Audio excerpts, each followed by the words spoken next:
সালাম আলাইকুম। দেশ ও দেশের বাইরে যে যেখান থেকে আমার ভিডিওটা দেখছেন মনোযোগ সহকারে দেখেন। আমি কবিরাজ মিলন সর্দার, ঠিকানা নড়াইল জেলা লোহাগাড়া থানা, গ্রাম মরিচপাশা। বাংলাদেশের সবখানের থেকে আমার কাছে রুগী আসে, আমি ট্রিটমেন্ট দিয়ে থাকি ভোর 5টা থেকে রাত 9টা পর্যন্ত। যে যেখান থেকে আসবেন মনে একটা বল ভরসা নিয়ে আসবেন যে ভালো করা মালিক উপর আল্লাহ। আমি কিন্তু ভালো করতে পারি না, আমি একমাত্র ওসিলা। প্রত্যেকটা ভিডিও আপনারা দেখবেন বা শুনবেন, আমি কিন্তু কিচ্ছু করতে পারি না। আল্লাহ না করলে আমি কিছু করার কেউ নয়, আমি একমাত্র ওসিলা মাত্র। আমি দিতে পারি, সারাইতে পারি না। আল্লাহ সাইরাগুল নসিবে আমার দেশে আমার হাতের ওসিলা মানুষের মাপ হচ্ছে। সবাই যে ভালো হবে না এটা ভাবা যাবে না। আল্লাহ কার হাতে কারা মাপ করবে সেটা একমাত্র আল্লাহ ভালো জানে। মনে বিশ্বাস নিয়ে আপনি আমার কাছে আসবেন। রুগীটা আমাদের বাড়ির কাছেই, আমাদের শ্বশুর বাড়ি, তাই না? বাড়ি কোনটা?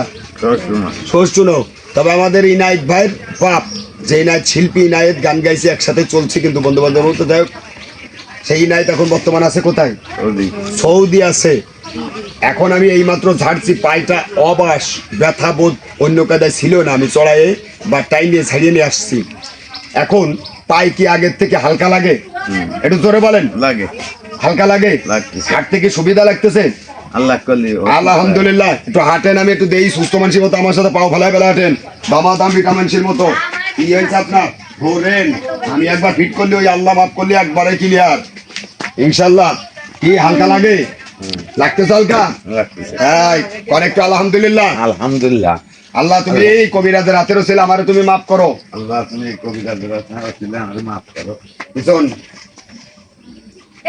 এই জায়গায় দাঁড়ান, দাদা ক্লিয়ার দাদাই কোন আলহামদুলিল্লাহ। আলহামদুলিল্লাহ। এই কবিরাজের হাতের ছিল, আল্লাহ তুমি আমার মুক্তি করো। এই কবিরাজের হাতে রসিলা আমার আল্লাহ আমার মুক্ত করো। আল্লাহু আকবার।